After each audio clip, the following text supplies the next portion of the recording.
promised you an exclusive interview, and it's time to bring you that interview. We're focusing on Ghana's film industry today, and one of the most pressing conversations that we are going to have today is about the movie industry. And you know that that industry goes beyond the cameras, the script, and the actors. It's about the true engine of filmmaking, the crew. Yes, the crew. Without a solid base of well-trained and highly efficient crew members across every department, production struggles to meet global standards. Too often, Ghana is forced to bring in more than half of its crew from outside the country. This reality weakens our competitiveness and gives nations like South Africa a clear advantage, firmly positioning them as the top destination for international production. But today, we're delving into that and how Ghana can rise from the ashes. We're joined by someone who understands the film industry very well. She's an award-winning international filmmaker whose work has taken her across continents. Yet, she's always keeping her eye on the developments here in Ghana. She's a storyteller, a trailblazer, and a passionate voice for raising standards in African cinema. Welcome, Leila Djansi. Thank you so much for your time here. Thank you. On the Pulse. Thank you. I'm so excited to be here. It's so formal. Yeah. Of course, the Joy News channel is a bit formal. Yes. But then you've been in Ghana for some weeks now. I've seen your interviews around. Yes. When you're in Ghana, what's your favorite meal? What's my favorite meal? It varies. Right now, it's wache at Two Sisters in Oyarifa. That's right. You like the wele and the meat and the fish and everything. I actually don't like wele because I saw how it's made and it was really disgusting. So you don't like wele? No. Please, some of us will still eat wele, even if we know that it provides us zero nutrients. I'm going to show you a video. You might not eat it again. Oh my God. Oh, but it's glad. Do you eat fufu? I do. Okay. But wache is your favorite? Wache is not my favorite. I actually do not necessarily have a favorite food. I waver.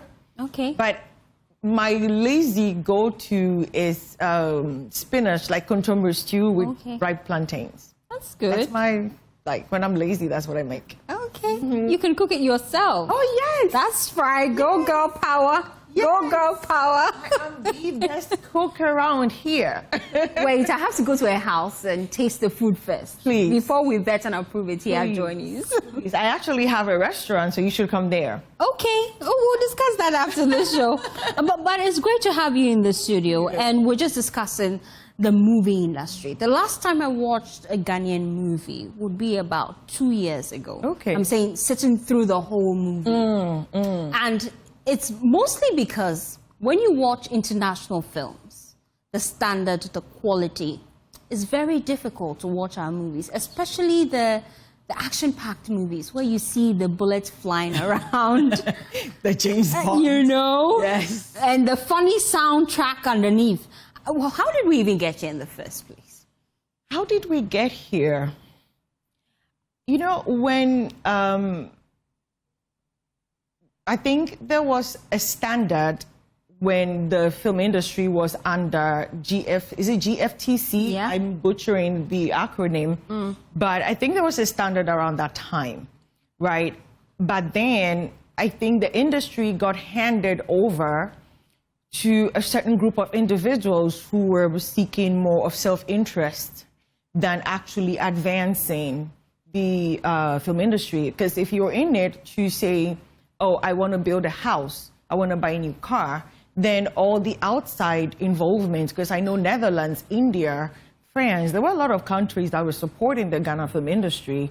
Malaysia had TV3, you had Gamma, you had all of those industries.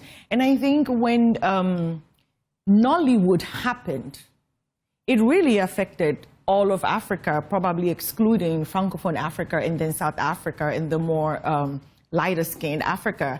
It did not touch them so much, but Nollywood really disabled the West African English-speaking industry, film industry, because their style of filmmaking was intriguing.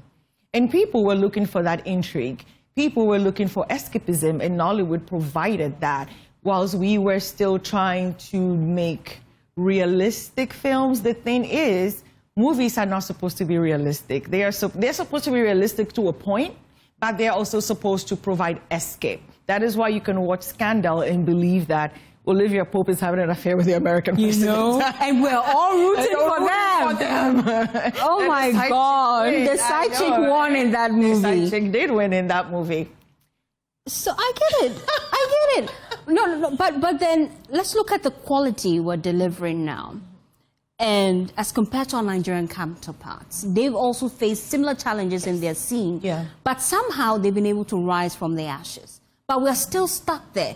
Gollywood is struggling. I wouldn't even call it Gollywood. I'm not sure that's a name we should even ascribe to it. With Nigeria, Nigerians have always been very, very strong storytellers. My favorite writer is Nigerian. Her name is Buchi Emechera, right? She's Nigerian. So they have actually always been very, very strong storytellers. We have not necessarily taken certain risks. Again, when Nollywood came, one thing that I realized we do in Ghana is we follow, we don't lead. So when Nollywood came, it got to a point you would watch a Ghanaian film and they were dressed like the Nigerians would dress in those rural setting films.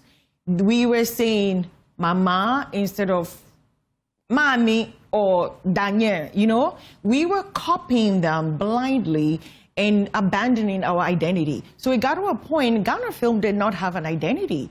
It was trying to be Nigerian, be American, be Indian. It didn't know what it wanted to be. And the people who, I want to say, call themselves the stakeholders, I'm not sure what stake they were holding, and I'm not sure what experience they had to call themselves stakeholders, because all they really did was become the pillars that didn't support the industry, but sort of overshadow and stifle it and force it not to progress.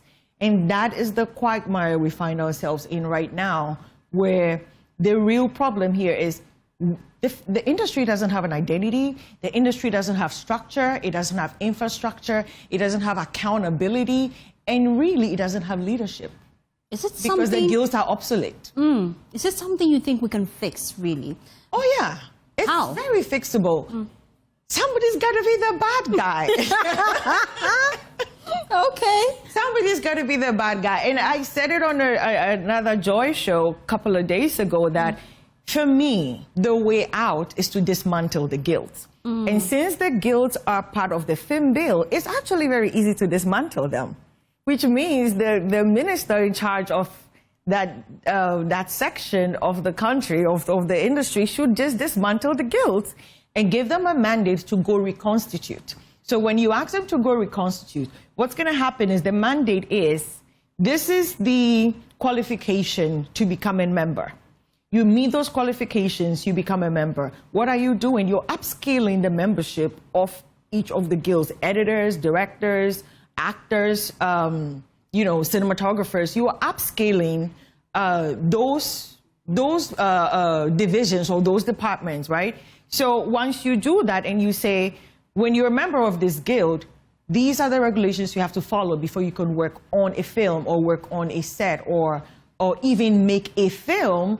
Now you are structuring the industry, because the mandate that you're giving them is to build a mission statement, build create a structure that allows the guilds to actually function. So if that happens, I think there's a way out for the industry. And how can we even improve the quality of the kind of movies we produce?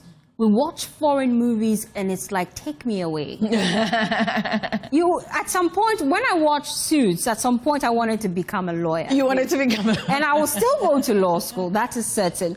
But then you watch our movies and then you go back home and you are scared of everything. They project Africa as a very dark nation where you drink water, you're going to die. Yes. There's some witch flying at night. Yes. How can we even change that narrative when it comes to our script writing? Well, again, goes back to the guilds. If you have a functioning writers guild, and the people who are a part of the writers guild, the people who are hired to write, have a certain kind of training, then you are changing the face of the industry. Then you're changing the stories that are told. Then you're changing even the films that get financed. all get made. And then when you have those kind of trained writers, when you have an industry that it's not inward looking, where people would not even want you to critique their stories. So if we do not have an industry, like I consult for the Cherry Picks, and it's a film aggregator. We receive critics, we groom critics, we receive critics. So it's all about, you made this film, this is the breakdown of the film, the story structure, the cinematography, the editing, the acting, the directing, the producing. Is it a low budget? Is it a big budget?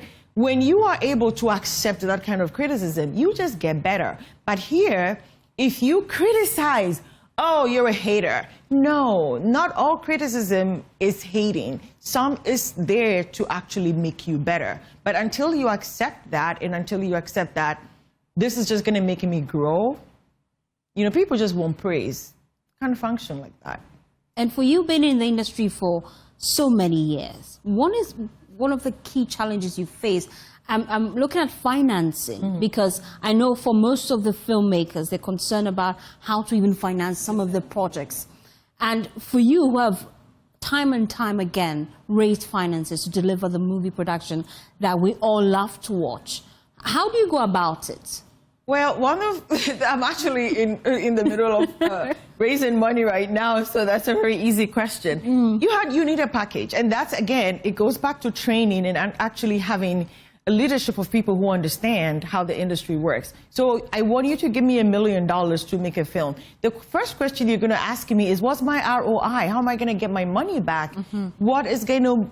So you have to not present to the person you're asking the money from, this is how you're going to get your money back. Who's the cast? Who's the cinematographer? What's the story? What other stories are like this? And how did they do? It's called a comp analysis. So there is a process of putting together a business plan for your film, which you send to an investor, and then that investor is going to look at it and decide whether or not they want to be a part of the film. If you do not give it to an equity investor, you could give it to Joy News, Joy Prime, and tell Joy Prime, can you finance this film and commission it as, you know, your original? And that, I'm not saying it's that easy, but that is the process of raising money.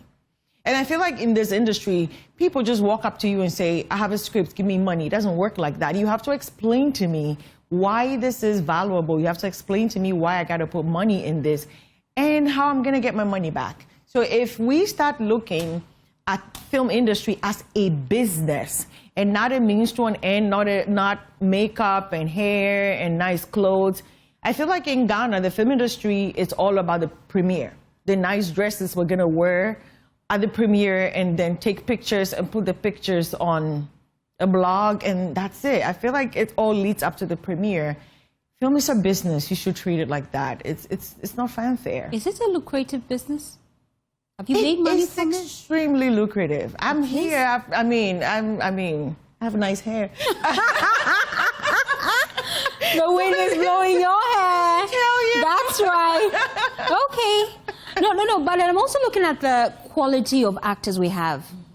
Sometimes you watch people and it appears they're not growing. It appears they don't even understand the script. And it appears they're just reading to us. Yeah. And so how do we ensure that we're producing quality actors for the industry, even as we're looking at fixing the issues in this industry? I would say quality actors. Who's directing the person? Who's selecting the person? The script. Because the thing about acting is, if the script does not inspire you, you are not going to be inspired. You're going to try, but if the script is dry, the script is dry. So sometimes I don't blame the actors so much. I don't put too much of the blame on them. I also am looking at what's the script. I'm also looking at who's the director, right? So if you're a producer and you are putting a project together, you do have to look at, okay, this is my script. Who is the best person to interpret this role? You call for an audition, you filter through the people, and you bring on a director who actually understands how to get a performance out of people, you know. But what I've also seen in the industry is most of the actors are actors because they want to be on TV, not because they understand that it's a craft, that it's a career, it's the glamour, it's the glitz of being on TV and wearing nice clothes and, you know, all the other perks that come with it, no matter how morally degrading. That's why some of these people are acting. And with a functioning guild, going back to the issue of guilds, with a functioning guild, you will be able to weed those people out. You appear to be on the guild. And I am on the guild. And I'm wondering, if you know how to fix a problem, why not apply to lead? Oh my goodness, in this country?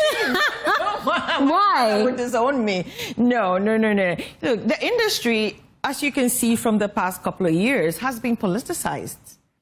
So when it comes to politics, I mean, my dad did it, my sister did it, they both died. My dad was brought back from a campaign event, foaming at the mouth. You know, my sister pretty much was a fixer for the NDC. She died a week later, they forgot all about us. I'm not interested in the politics. If you're going to politicize the film industry, well, that's on you. I think if anything should happen, maybe there should be a rebellious faction. There should be a group of filmmakers who split and go do their own thing. If that happens, I will gladly join. But the politicized aspect of the film industry, it's a bad idea. Why not leave that agenda? To break away. You don't know, or you know your people. So you guys are going to meet and say, we're going to meet here and we're going to walk backwards, and somebody's going to go tell the king that they're going to meet here and walk backwards. You know how it is. So the pull him down syndrome is a problem. Oh my gosh. Everybody wants to be first. Everybody wants to be the leader. Everybody wants to be the one they're talking about. Look, if a choir is singing, yeah, the choir leader can sing, but the harmony is when the people in the background join in. We need to understand that concept. We need to adopt that mentality that it's okay to be in the back, you know? I mean, since 2020, I was nursing my sister. I was working in the back. I was editing people's scripts. I was a ghostwriter since 2020. I wasn't directing. I wasn't on set. I wasn't doing red carpets. I was in the back. And when you're a ghostwriter, you write, you don't get credit. So the movies, big movies, but you can never go out there and say, oh, this movie is, I wrote it because you were a ghostwriter. It's okay. At least I got paid. I paid my bills. It's okay to be in the back. Until people understand that, I really do not know.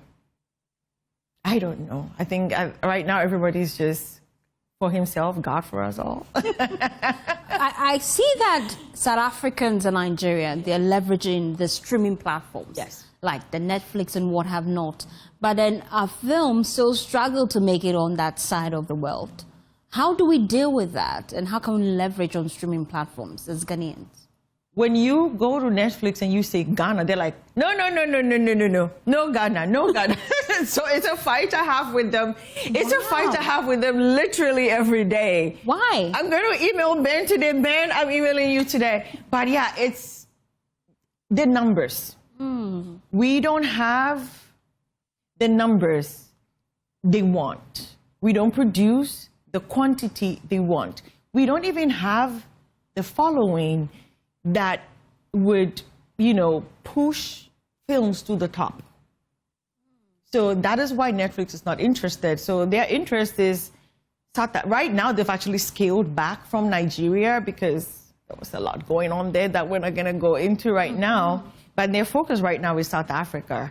Because the thing with Netflix is if you sign up for Netflix, you have your login and your password and you share it with 20 people, Netflix is not making revenue. So if they find out there is a lot of password sharing in a particular country where they're not really making revenue from, they're going to pull out.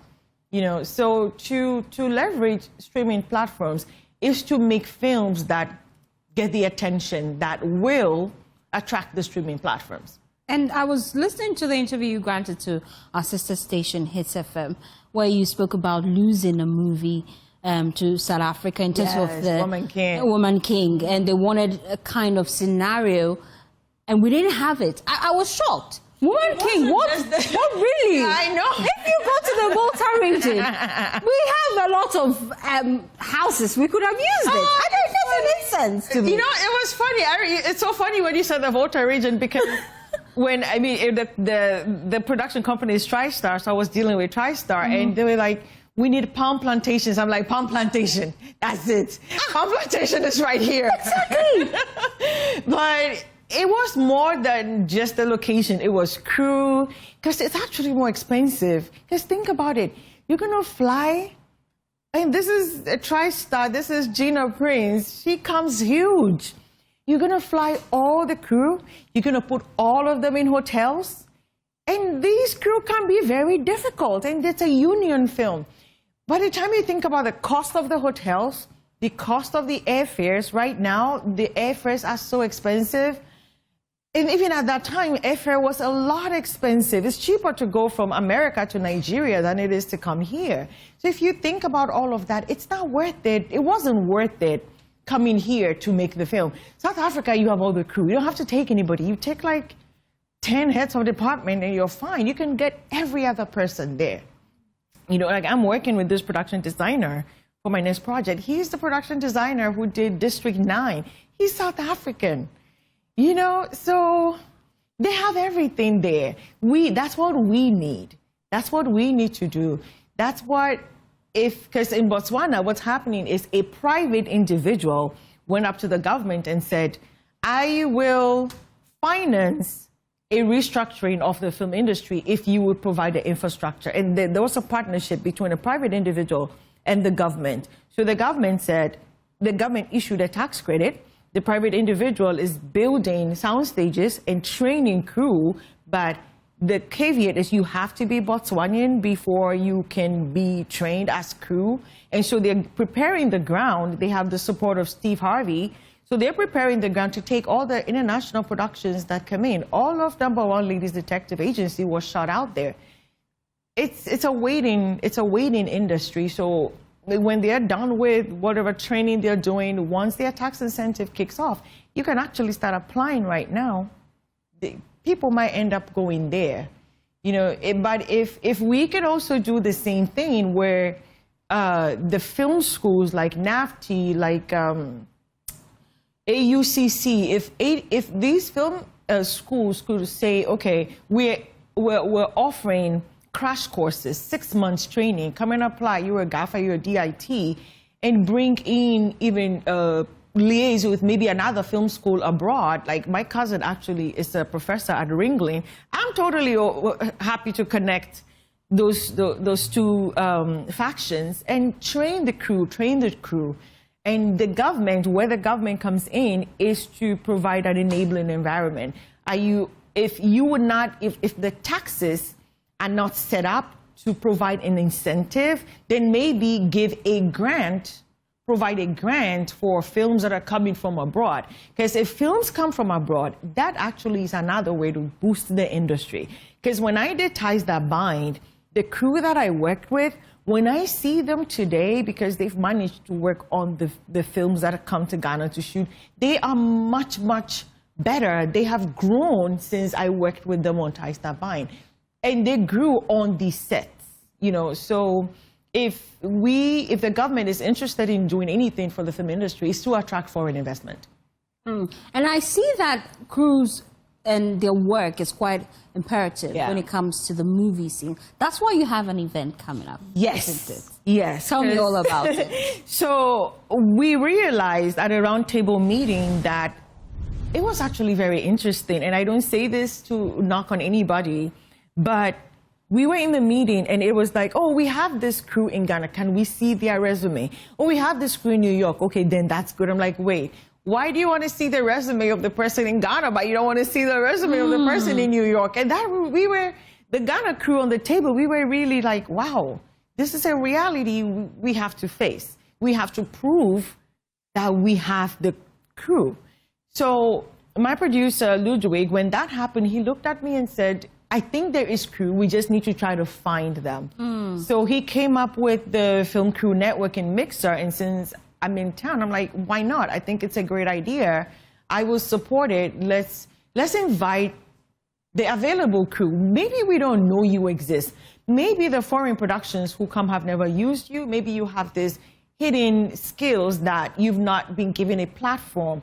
Show up, you know, and there are people in the country, I'm not going to name names, but there are people in the country who are producers from, and directors from outside who are, looking into opportunities that are available here. So they might show up. You should also show up and talk to people. It's an event where you walk up to this person, hi, this is who I am. And I think it's also an opportunity to foster unity, where people can look into each other's eyes and introduce themselves, give each other a hug, talk, and realize and understand that we are not in competition. We should be partners in progress. So yes, it's a mixer to find crew, to meet crew, but it's also for us to break bread and, find a place to be united. Great. And it's happening this Sunday, right? Sunday, September 14th, at the Kwame Nkrumah Memorial Park at 6:30 p.m. to 8:30 p.m. And we'll be looking forward to that. I'll try to pass by. Please do. Am I invited? Do I need a ticket? You are totally invited. Okay. It's free. There's no ticket. Just walk in. We will verify you at the gate because we don't want straight like anybody off the street coming in. But yeah, we will just ask you, hey, what's your specialty? Yeah, we would ask you at the gate, what's your specialty? Great. You can come in. I'll be there. I'll be there to give you my support. Thank you so much for passing by so much. the polls. You're still watching the polls. I still have 2 more surprises for you.